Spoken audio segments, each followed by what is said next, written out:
Hi ಎಲ್ರಿಗೂ ನಮಸ್ಕಾರ, welcome back to my A to Z series episode number 2. ಬಿಯಲ್ಲಿ ಏನು ರೆಸಿಪಿ ಮಾಡೋದು ಅಂತ ಯೋಚನೆ ಮಾಡುವಾಗ ಮೊದಲಿಗೆ ನೆನಪಾಗಿದೆ ಬಿರಿಯಾನಿ. ಸೊ ಯಾಕೆ ಇವತ್ತು ಚಿಕನ್ ಬಿರಿಯಾನಿ ಮಾಡಬಾರ್ದು ಅಂತ ಹೇಳಿ ಬಿರಿಯಾನಿ ಮಾಡೋಕ್ಕೆ ಸ್ಟಾರ್ಟ್ ಮಾಡಿದ್ವಿ. ಒಂದು ಪ್ಯಾನ್ಗೆ ಎಣ್ಣೆ ಮತ್ತು ಸ್ವಲ್ಪ ಮೆಂತ್ಯ ಸೊಪ್ಪನ್ನ ಹಾಕಿ ಚೆನ್ನಾಗಿ ಫ್ರೈ ಮಾಡ್ಕೊಂಡ್ವಿ.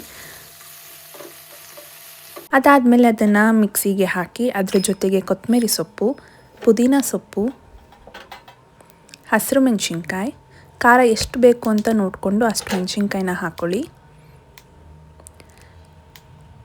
ಅದಾದಮೇಲೆ ಚಿಕ್ಕದಾಗಿ ಕಟ್ ಮಾಡ್ಕೊಂಡಿರೋ ಆನಿಯನ್ಸ್, ಶುಂಠಿ, ಬೆಳ್ಳುಳ್ಳಿ ಮತ್ತು ಸ್ವಲ್ಪ ಮೊಸರು ಇಷ್ಟೆಲ್ಲನೂ ಹಾಕಿ ಚೆನ್ನಾಗಿ ಈ ಕನ್ಸಿಸ್ಟೆನ್ಸಿಲಿ ಗ್ರೈಂಡ್ ಮಾಡ್ಕೊಂಡ್ವಿ. ಇದಾದಮೇಲೆ ಒಂದು ಕುಕ್ಕರ್ ತೊಗೊಂಡಿದ್ದೀನಿ. ಅದಕ್ಕೆ ಸ್ವಲ್ಪ ಎಣ್ಣೆ, ಬಿರಿಯಾನಿ ಮಸಾಲ ಐಟಮ್ಸ್ ಏನೇನಿದೆ ಅದನ್ನೆಲ್ಲ ಸ್ವಲ್ಪ ಹಾಕಿ ಚೆನ್ನಾಗಿ ಫ್ರೈ ಮಾಡಿಕೊಂಡು ಈಗ ಆನಿಯನ್ಸ್ನ ಹಾಕಿ ಅದು ಗೋಲ್ಡನ್ ಬ್ರೌನ್ ಆಗೋವರೆಗೂ ಚೆನ್ನಾಗಿ ಫ್ರೈ ಮಾಡ್ಕೊಳ್ಳಿ. ಅದು ಫ್ರೈ ಆದಮೇಲೆ ಇದಕ್ಕೆ ಚಿಕನ್ನ ಹಾಕಿ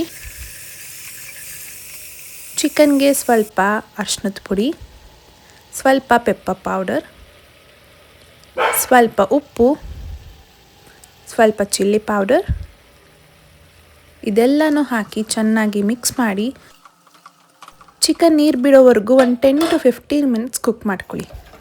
ಈ ಥರ ಚಿಕನ್ ನೀರು ಬಿಟ್ಟ ಮೇಲೆ ಇದಕ್ಕೆ ಟೊಮ್ಯಾಟೊ ಪ್ಯೂರೆನ ಹಾಕಿ ನಾನಿಲ್ಲಿ ಒಂದು 2 ಟೊಮ್ಯಾಟೊ ತೊಗೊಂಡು ಗ್ರೈಂಡ್ ಮಾಡಿಕೊಂಡು ಅದನ್ನು ಹಾಕ್ಕೊಂಡಿದ್ದೀನಿ. ಅದಾದಮೇಲೆ ಗ್ರೈಂಡ್ ಮಾಡ್ಕೊಂಡಿರೋ ಮಸಾಲಾನ ಹಾಕಿ ಚೆನ್ನಾಗಿ ಮಿಕ್ಸ್ ಮಾಡಿ ಒಂದು 10 to 15 ಮಿನಿಟ್ಸ್ ಮಸಾಲಾನ ಕುಕ್ ಮಾಡಿಕೊಂಡು ಇದಾದಮೇಲೆ ಇದಕ್ಕೆ ರೈಸ್ನ ಹಾಕ್ಕೊಂಡು ಇದಕ್ಕೆ ಸ್ವಲ್ಪ ನೀರನ್ನ ಅರ್ಧ ಲೋಟದಷ್ಟು ಕಮ್ಮಿನೇ ಹಾಕ್ಕೊಳ್ಳಿ, ಯಾಕೆಂದರೆ ಮಸಾಲೆ ಎಲ್ಲ ಹಾಕಿರ್ತೀರಲ್ಲ ಅದು ಅಲ್ಲಿಗೆ ಆಗುತ್ತೆ. ಇದಕ್ಕೆ ಲೆಮನ್ನ ಸ್ಕ್ವೀಸ್ ಮಾಡಿ ಒಂದ್ಸಲಿ ಚೆನ್ನಾಗಿ ಮಿಕ್ಸ್ ಮಾಡಿ ಲಿಡ್ನ ಕ್ಲೋಸ್ ಮಾಡಿ ಒಂದು 2 ವಿಷಲ್ ಕೂಗಿಸ್ಕೊಳ್ಳಿ, ಸಾಕು. Biryani ready to eat. ಈ ರೆಸಿಪಿ ನಿಮಗೆ ಇಷ್ಟ ಆದರೆ ಲೈಕ್ ಮಾಡಿ, ಫ್ಯಾಮಿಲಿ ಫ್ರೆಂಡ್ಸ್ ಜೊತೆ ಶೇರ್ ಮಾಡಿ, ಹಾಗೆ ರೆಸಿಪಿ ಟ್ರೈ ಮಾಡಿದ್ರೆ ಹೇಗಿತ್ತು ಅಂತ ಕಮೆಂಟ್ ಸೆಕ್ಷನ್ ಕಮೆಂಟ್ ಹಾಕಿ. ಮುಂದಿನ ರೆಸಿಪಿಲಿ ಸಿಗೋಣ. ಅಲ್ಲಿವರೆಗೂ ಬಾಯ್.